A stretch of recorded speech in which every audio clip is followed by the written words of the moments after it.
SPJIMR Center for Wisdom in Leadership presents its podcast series, Sapience. It is about the practical aspects of a wisdom based approach on leadership, various global and societal issues. Hello, welcome to Sapience, a special podcast series brought to you by SPJIMR Center for Wisdom in Leadership. I am Surya Tahora, Executive Director of Seglem. And today, for the 11th episode, I will be in conversation with Hege Seglem and Professor Knut Ims. Hege holds a mindfulness-based stress reduction certificate of competence in teaching from Bangor, University of Wales. She worked 15 years in an international energy company and is now running her own company providing mindfulness training for business and public. She is also a board member of the Association for Mindfulness Teachers in Norway. Knut is a professor in business ethics at the Norwegian School of Economics in Bergen, in Norway. He has been an active member of the Business Ethics Faculty Group, the Global Alliance for Management Education, for 2 decades. He's also a fellow of the European Spirituality and Economics and Society Institute, and he's been visiting scholar at a number of universities and publishing numerous books and research articles. Why I'm very excited? Because I met them in Budapest recently in June for a conference on spirituality in business, and we connected very well. And I thought that they have things which will be, let's say, very interesting to look into and to share with our listeners. So let's go into that. And again, welcome Knut and Hege for this conversation.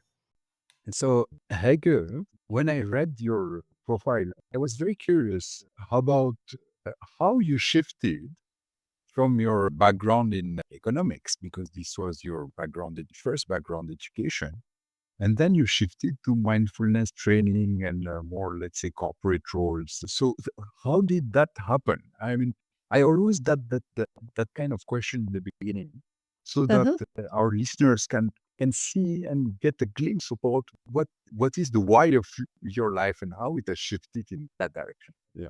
Yeah, I could try to say something about that. So, professional wise, it was a gradual shift, but in a way, it was also an instant shift because it touched me very deeply the first time I actually sat down and listened to a mindful guided meditation. So, in that moment, I knew that that's just something I'm going to continue with daily. Okay. Yes. And also gradually discovering the depth and the joy of that practice and what it brings of vividness to life. I really wanted for more people to have the opportunity to know about it and to explore it. So in that sense, I wanted to also learn more, to deepen my practice, but also to kind of share the opportunity with others to explore. So after a while, I went into a teacher training program. Okay. So that's part of the question or the answer to the question. And then it's a story that is still being or created, yeah. happened with the change and the shift. So now looking back, I was working also in business quite a lot towards values, like with implementing ethics. So I was kind of value oriented already, but at the same time, I think it was kind of a lot of mind in it that I was thinking about how I could take care of others, how I could support human rights in the value chain. But it was kind of a mental approach, while the mindful approach was more also an embodied sense of caring. And there was also mindfulness helped me also to understand that I cannot only focus on how to take care of the outer world, I need to take care of my inner world. So also kind of a clearer sense of what's going on with my own health and my heart, and how can I balance that kind of care. Okay. Great. So we'll explore that more now that we have an idea of how you have shifted. And as you said, I think it's true for everyone who is going into this kind of direction. It's like work in progress, and we keep on, let's say, responding to what is coming as we evolve, as the context is changing, opportunities keep on presenting. It's correct. Yeah. So, Knut, same question to you because it's slightly different. But in your case, let's say you had, let's say, a background also in economics, not? Yeah. Yeah. And then you shifted to being more an academician and a scholar in business ethics. And then from business ethics, now you're looking more into, let's say, this vast domain, which are like mindfulness, spirituality, values, which have, of course, some intersection. So how did that happen? Okay, from just being academics and writing articles that sometimes not many people read, to being more, let's say, active in that field and being conscious of what's happening at the society and planet level. What happened? Thank you for the question. And it has been an interesting journey when I am looking back. And for sure, spirituality is very important for an ethicist. We know that ethics is used and misused. It's a rhetorical way to say that we are following these values and we are ethical, but they are not really. So in a way, to be a genuine ethicist, you need spirituality. And I have learned much about our common friend, Laszlo Tzonai. I've been very close, I would say, friendship with him for more than 20 years. And also Luke Buchart. And we have the same orientation towards from ethics as a profession to spirituality in ethics. Okay. Yeah. So what mindfulness here, which is your, let's say, just domain, is it because I know that you have been writing and doing things together with Hege for quite a number of years. So the influence is coming from Hege, right? Yeah, I have learned much of. So Hege is my earlier student at Norwegian School of Economics. Oh, okay. That is the connection. And I was even her supervisor when she wrote her thesis. And also at that time, she was an extraordinary student. I remember as a student, she told about she had been together with Dalai Lama, heard Dalai Lama, and was so inspired. So she was an extraordinary student. And some years ago, we happened to meet in a shopping mall, and immediately we renew our friendship. Okay. Wow. Wonderful. Okay. So great. So now we see this two extraordinary person that you both are, like coming on Dutch. And now one of the thing in your recent, let's say, paper, and also at Budapest where we were together, that you were saying is that many of these, let's say, very challenging problems that of our society are of a systemic nature, right? And can you explain what does it mean, systemic nature? And then if it is of a systemic nature, what is the approach to solve these problems, which cannot be like partial or like by nil piece and or by maybe by just technical, let's say, approach to solve these problems. So my next question about this general, let's say, theme is that then why do you see that mindfulness can provide such a, let's say, more holistic or systemic perspective to address this problem, right? So any one of you would note or Hege, whoever feels. Hege might start to answer this question. Yeah. So some of the things that we looked into in that article also in Budapest was how do we relate to life? And we can perceive ourselves as separate beings in this world, or we can have a felt sense of ourselves and an understanding of ourselves as part of the ecosystem. Being part of systems and also having systems inside ourselves, nervous systems. Absolutely. And so many subsystems and Yes. like And biological. and we are part of family systems, we're part of organizational system, we're part of earth systems. And with a clearer seeing of that interconnectedness, there might be a shift in how we relate to be co-responsible and co-creators of those systems. And then if we're always a part of the systems, we could also always work with how do I ensure a kind of a balance within myself so that I can meet others with care and respect, for example. And in that sense, maybe mindfulness could be a way to support that balance, or to again and again rebalance, to stress down, to have the possibility of acting according to values. So Okay. would you like to add something, maybe, Knut, on that? Yeah, my entrance into, call it the mindfulness and holistic thinking, is from a management author that are dividing in four. A model of the world is consisting of 4 dimensions, and the ruling paradigm is the scientific technical dimension, and economic, that is the ruling scientific paradigm. But we have another dimension, the interpersonal social dimension. That is 2 very important dimension that have much, call it prestige in our society. But there are 2 neglected dimension. One is the holistic, I would say systemic, where everything are interconnected. But the fourth dimension is the spiritual existential dimension.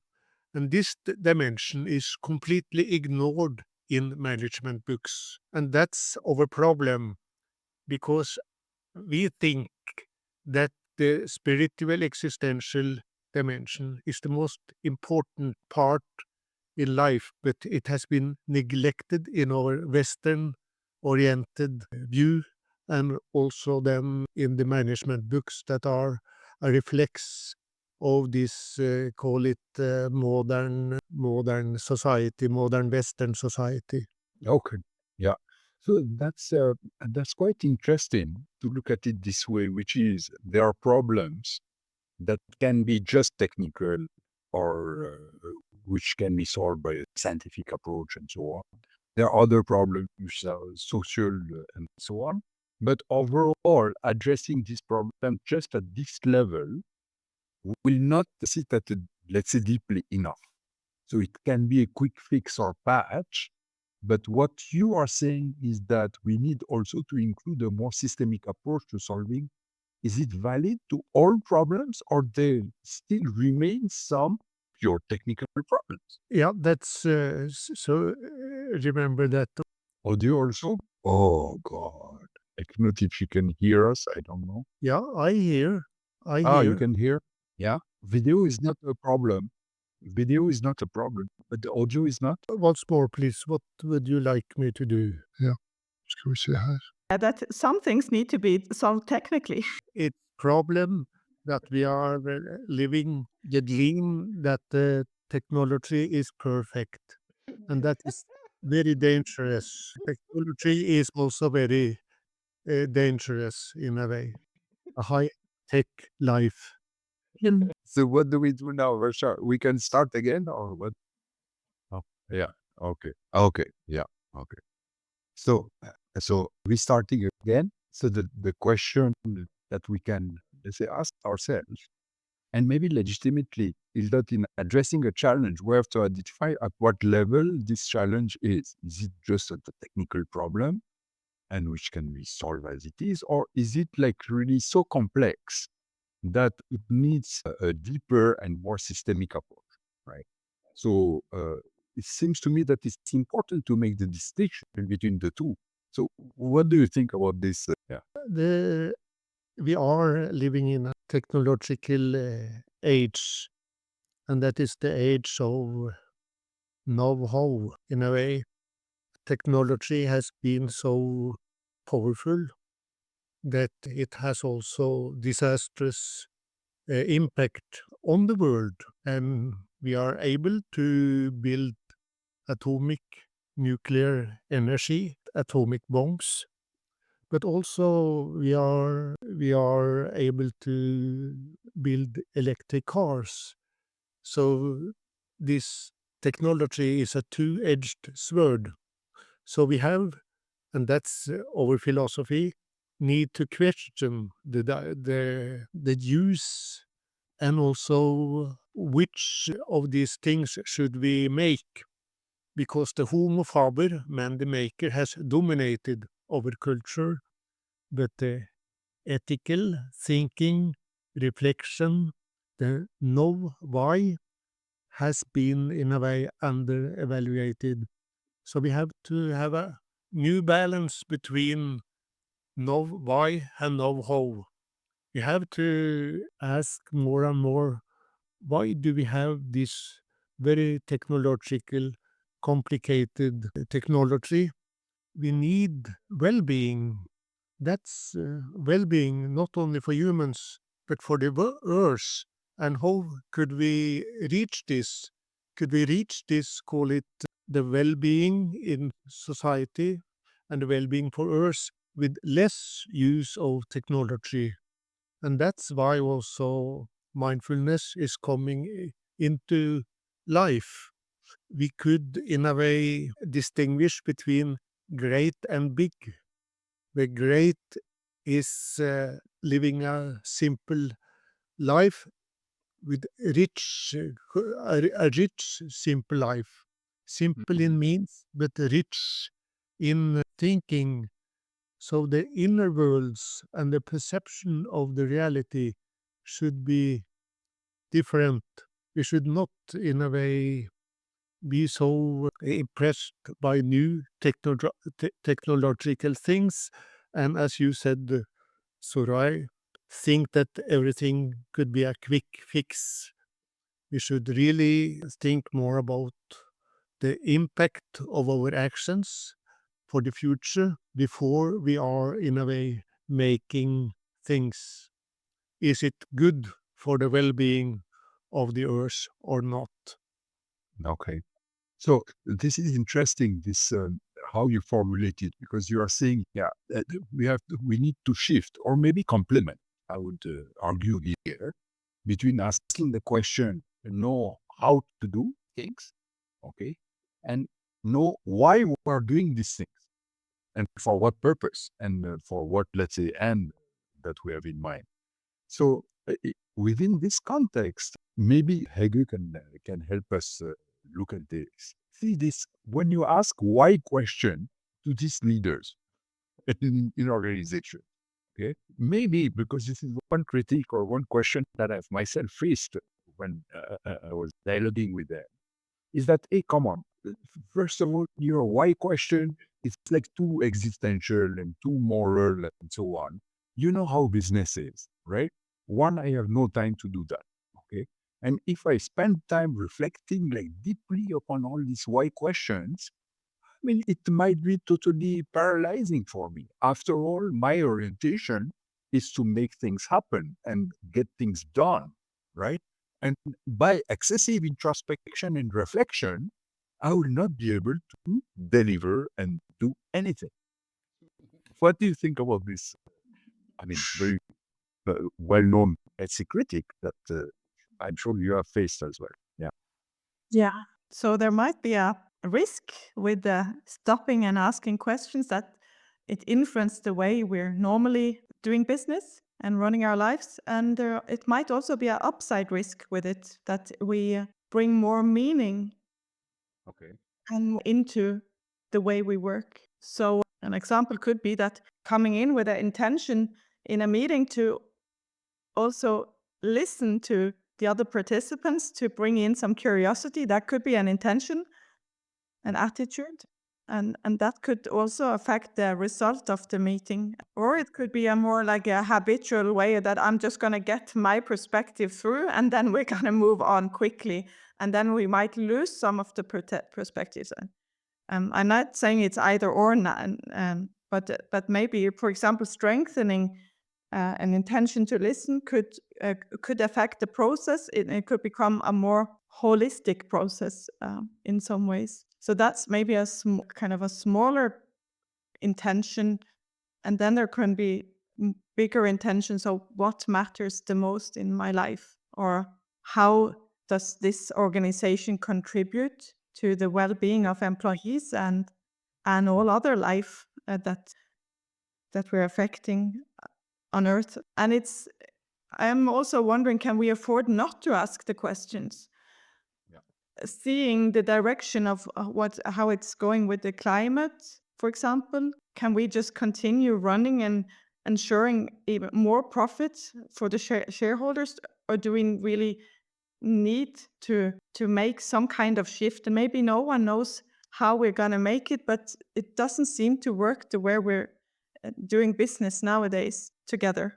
So, or most of the business. So I think it would be, we're kind of called to start to question also what's the main purpose. Is a profit still going to be the main profit, or is that an assumption that does not have to be written in stone? Could it be that that's the means together with technology to an end, and that there is a deeper, more meaningful, inspiring goal for the organization, contributing to well-being, as Knut said, contributing to life flourishing? So that's some of And some also reflections the around the question. prosperity of the organization itself. Yeah. Because this is what I mean, I'm not saying the CEO are only interested in that, because we both, I'm sure, know some CEO who are like in between, right? Especially if their company is listed. Then they have to deliver what their board says and what the Absolutely. shareholder want. And then they might have a desire to do something differently in the lines of what you have described, and take care of the planet.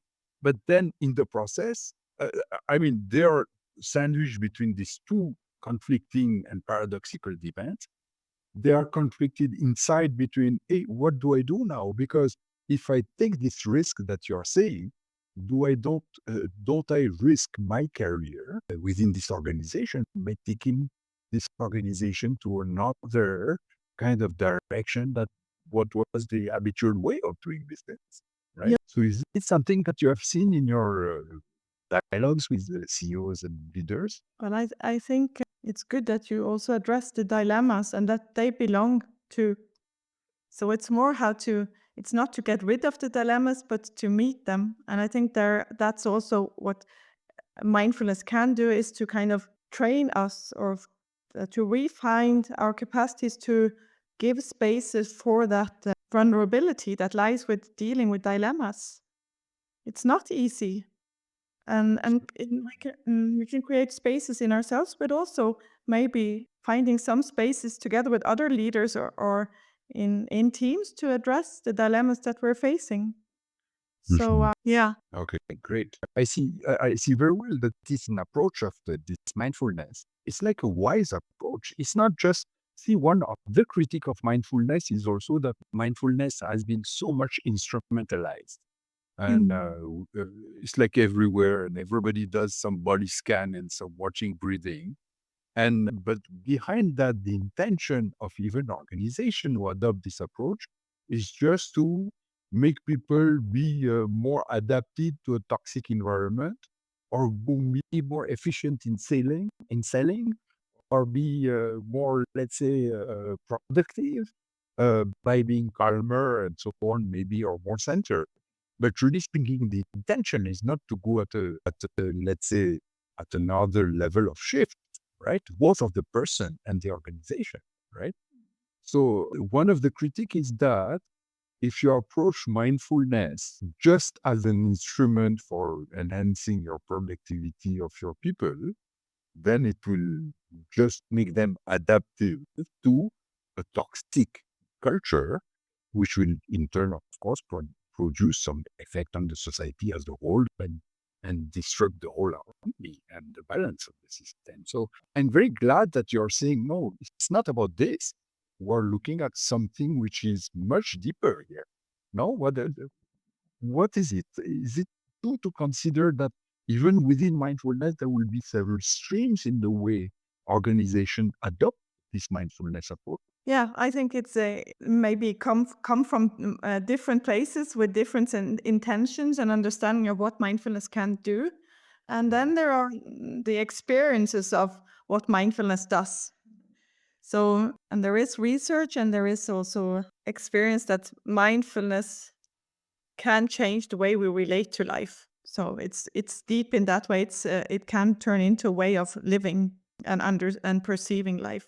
So with opening more to these inner dimensions, sensing more of how does this meeting, for example, affect me, not only how I think, but also how I feel, how it's to be in my body, my heart. I get more information from my own living being of what's going on here. And then it also sharpens the feedback and perception of the outside. What's going on in this meeting? How do I sense the room? What do I hear? What do I see? So we get a more kind of richer picture from the inside and the outside of what's going on here now. And from there, we can respond to the outer world with views, with opinions, and maybe be more precise and clear in what actions we take. So in that sense, I'm not too, maybe I'm naive, but I'm not too afraid of the benefit that people will just starting to adjust to toxic environment. I think when you listen to more of the feedback from the inside and outside, changes will emerge, healthy changes. So it's quite fascinating what you're saying, because it addresses the critique that it is like only inner and nothing will come out of it and so on. And see, one can ask oneself, so how do you guide people to do this? I mean, and how long does it take? So can you give us some examples of maybe approaches or practices, and what is the journey? Does it take 1 month, 3 months, 2 years, 10 years? How does it happen? There are probably many answers to that question, and I can try to give one. And I also honor that every organization might have their own culture and be a part of a culture. So I think it's important maybe to find for each leader and each team, each organization to also find their way in it. At the same time, there are some standard programs that has worked for some. I know about Google, search inside yourself. They have had a broad implementation of mindfulness. And then I have some experiences from, for example, an energy company where we have a weekly session. It's a possibility for whoever wants to join live or online for a guided practice. It's half an hour during the day as a break or pause during the day where we have some gentle mindful movements I guide. And then we have a short meditation to be more mindful of the body and breath as a way to connect more with the whole living being, not only staying up in the busy head. So, and maybe taking some of that embodied kind of being with us in the continuing of the day. And then I have also some experience with the Jon Kabat-Zinn's mindfulness-based stress reduction program. That is a very well-known program that has been done a lot of research since the 70s on. That's an 8-week program where you practice 2.5 hours per week. And it's not just practicing, it's also reflecting and learning together in groups. And then there will be some guided meditations that you do daily during the 8 weeks, which has had great impact also after the weeks. Okay. So maybe different ways to get a ground by some kind of introduction course or training course in the beginning. Could be 8 weeks, for example, and then continuing to offer into the organization some common spaces for also practicing to keep it fresh and to give that inspiration and also have these shared spaces to connect. Because during a busy day, it's not easy for each one of us to just stop and pause and start practicing. So having some shared spaces with either mindfulness or yoga or something else could be really supportive, I think. Some physical spaces, where people can go and spend time maybe and do whatever they would like to practice or recenter themselves after a crazy meeting or whatever. Absolutely. Yeah.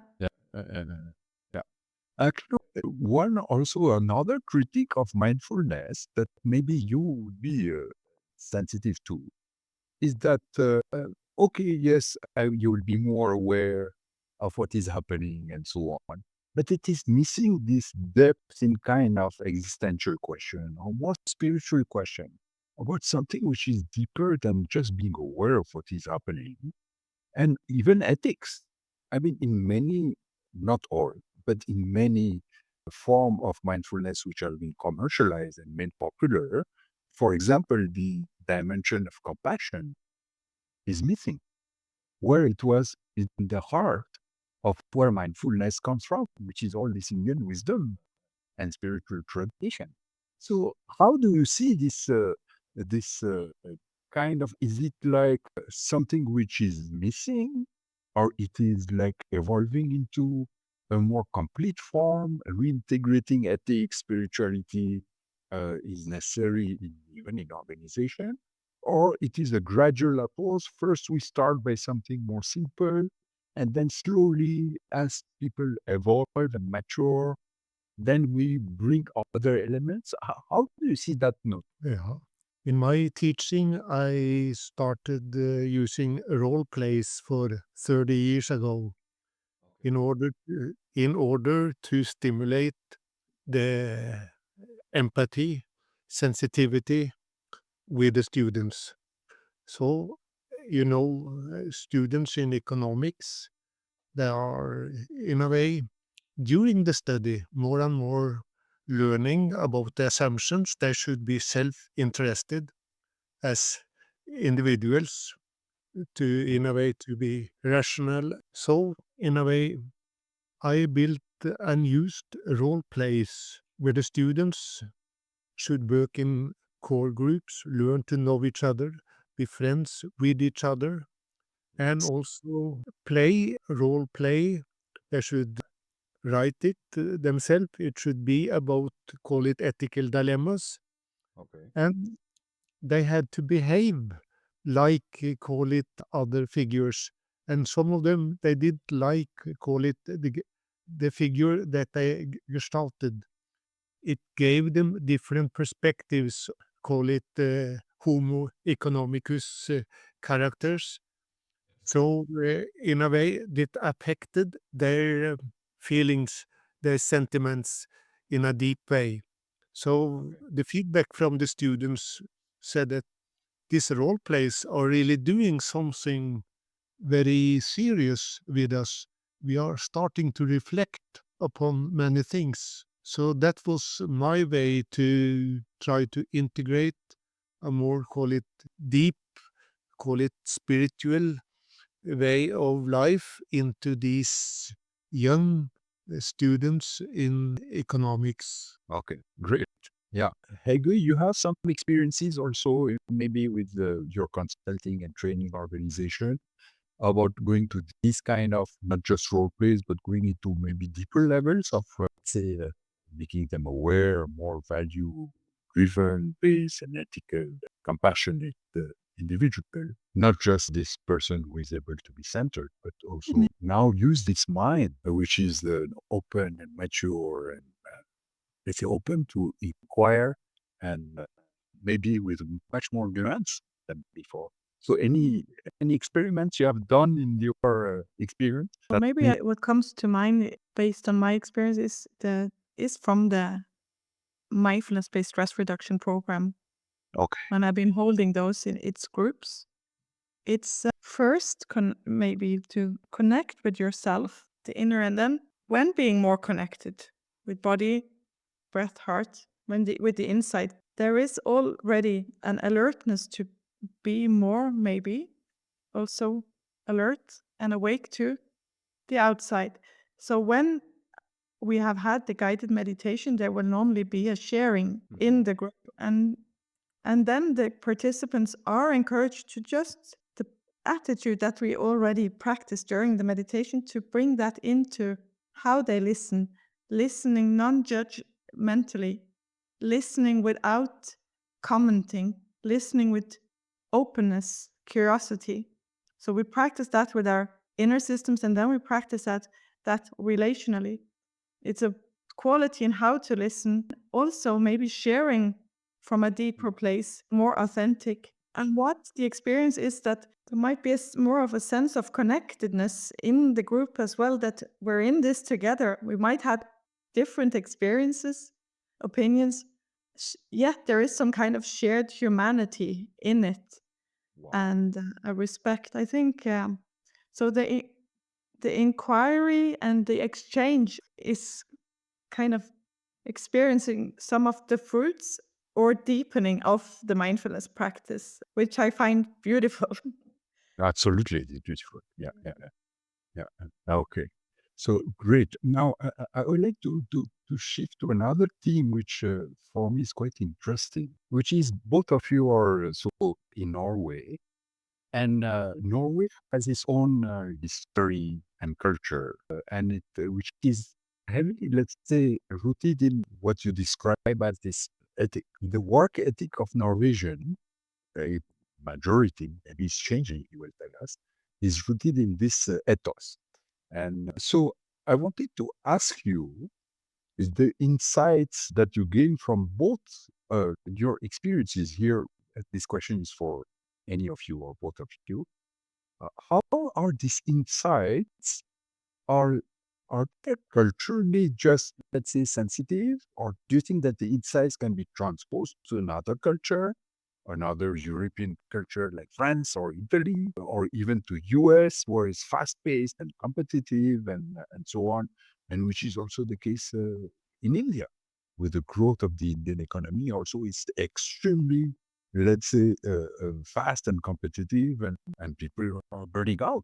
Many of them are very cost on this. So how are your insights, I reiterate my question, which are primarily culturally and contextually, let's say, framed within this Norwegian, let's say, ethos, can be transferred to other cultures and contexts? And what are these insights, maybe, that will be interesting to start with? Yeah. It's a very interesting question. And I think that one of the big problems in Norway is that we are believing that our mindset are, in a way, should be, in a way, colonize all other culture. So we have used our mindset in a very wrong way also now with this ongoing conflict in Sudan, Libya, Afghanistan. We had really believed that the Norwegian cultural values, call it, could be exported to those countries, and that Afghanistan, for sure, their culture should have the same respect for women as in Norway. And you know that Norway is one of the most female cultures in the world.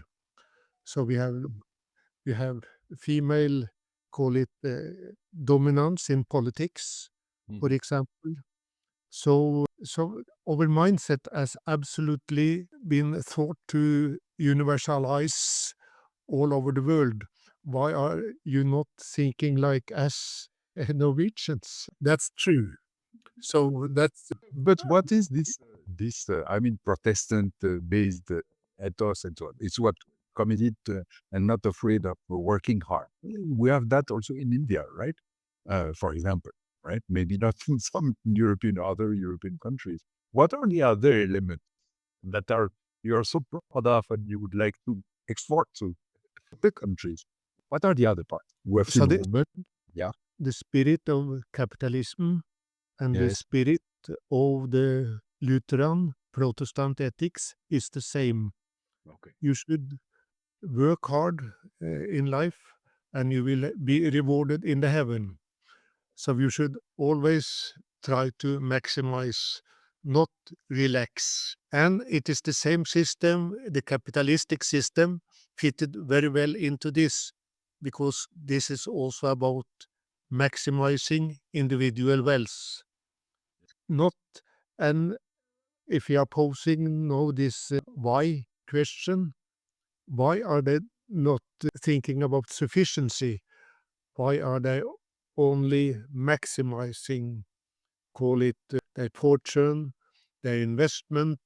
And the Norwegian Protestants, they believe they should be rewarded in heaven. But the capitalistic spirit is that you might be rewarded in this life because you are so rich, you might do everything you wish. They are fitting well into each other, the spirit of work ethos in the Protestant ethics and the capitalistic utility-oriented ethics. But see, look, I'm sorry to interrupt, but then we can argue the other way, which is, it's well known. I mean, there are many authors, Max Weber and so many of this school, who have argued that the rise of capitalism, I mean, has been facilitated or like carried forward by this ethics and this Protestant, let's say, kind of ethos, right? So, but then you can argue the other way is that this is what also, if this is has brought the rise of capitalism, and we see the state of the world as we have now, maybe it's time to change the way we root our society, and maybe we have to find another model, and not just this Protestant, let's say, hardworking and like interested in this benefits and so on kind of attitude. No? Hege? Yeah. So maybe bringing it back to them. What brings the joy? What brings the well-being? What brings life flourishing? So if capitalism is also showing that that might not be the way and not a sustainable way, Yes. maybe not really giving the deeper sense of joy, then what does? And then there is this professor in psychology and psychiatry from Richard Davidson from US, who has been researching about well-being, you know, already. And he has four pillars of mental well-being, and that's awareness, insight, purpose, and connection as the main pillars. And there is also, maybe we have this orientation that we need to get the happiness and joy from someone else or out there. And then it can be a really exciting journey to also find that some of the joy is already inside, that we carry it inside. So it's more finding some of the layers of love and compassion that's already within us, and maybe it's hidden in the busyness and the contractions and the stress.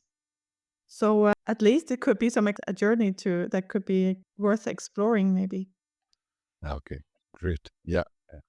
So I have a final question for both of you. So maybe Knut can begin. So the question is that now we have like this CEOs and executives and maybe some MBA students also who are listening to us. Okay. And what is one takeaway that that they can take from your research, Knut, and your experience in that field for so many years now? What could be one takeaway for the leaders listening to this podcast? What would it be? That's a good question. It's, in a way, Or two, let's yeah, I think that we are now in a very dangerous state of the world, because the technology, the power of technology is so strong. Everybody now is talking about artificial intelligence, what they can do. I think that we should really should take and think more about community-oriented values, and we should be more oriented towards other being. We should, in a way, we should change the fundamental assumptions from what we call the economic man to more the spiritual human being, where love, in a way, is really the most important element. And love, in my way of life, is action. It is based upon care, respect, responsibility, and knowledge. So I think that we see that Trump is playing on fear of in the public and in the American society. We should try another, call it, way. Like my favorite, Gandhi. We should like and start to meet other with active love, really genuine love towards other being and all sentient beings. So my motto, learned by Albert Schweitzer, that also learned this by the Hinduistic ethics, reverence for life. Reverence for life should be my motto that I would like other to think and reflect on. Wonderful. No, thank you for this. I mean, this is deep, and I'm sure, our listener will be, let's say, sensitive to what you're saying. Hege, I know it's difficult to speak up certain notes. Yeah, and yeah, absolutely. So I honor and what Knut just said, and a couple of last words from here is sensing the support from ground, earth, and sensing heart for ourselves, each other, and earth. Remembering ground and heart, I think, would be my last words today. Wonderful. And thank you so much for this conversation. So thank you to both of you for having been my guest today. And anyway, I'm sure our path will meet again in some conference or some discussion or whatever. And it was really a pleasure to have you with us today. You are listening to Sapience, special podcast series by SPJIMR Institute of Management and Research, Mumbai. Brought to you by SPJIMR Center for Wisdom and Leadership, produced by Knut and Hege and the communications team.